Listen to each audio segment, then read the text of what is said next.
Okay, so 5 is greater than 2. That's a true statement. 3 is less than or equal to 1. Well, it's not less than 1 and it's not equal to 1, so that is false.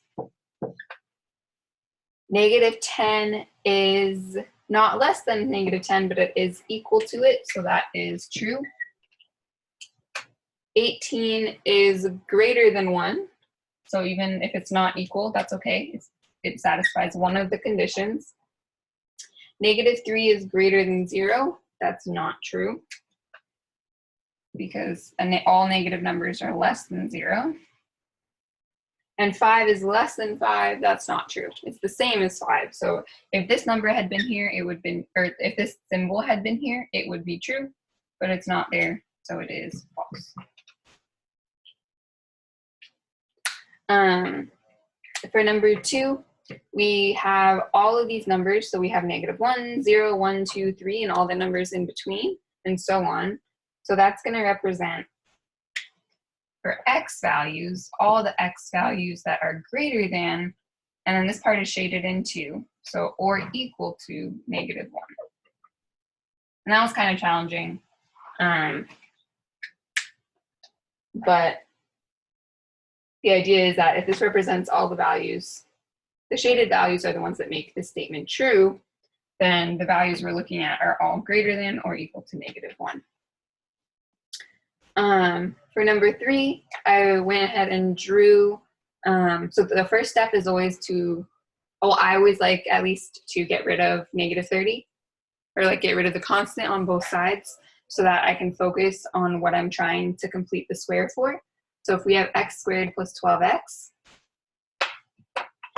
that's what I drew over here, x squared, and then I put 6x over here and 6x over here, and that's necessary because we need to have the same side lengths, so x plus 6, x plus 6. So the value that we're missing then is 6 times 6. So we're missing 36 to complete our square.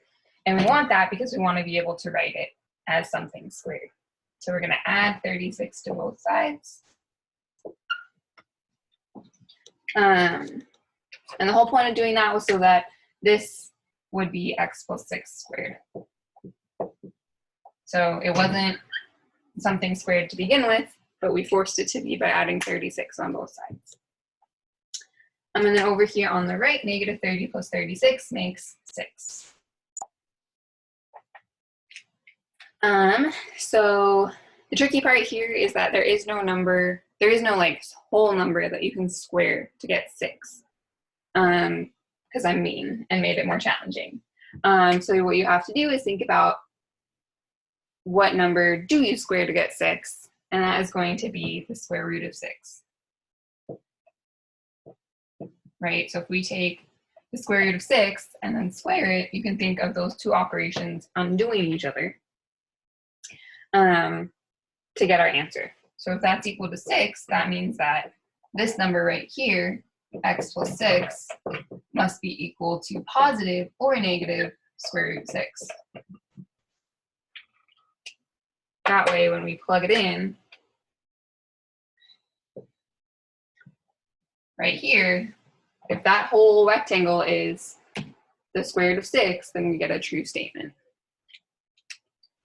So then we want to subtract 6 on both sides. So x is equal to plus or minus the square root of 6, and then we'll subtract 6.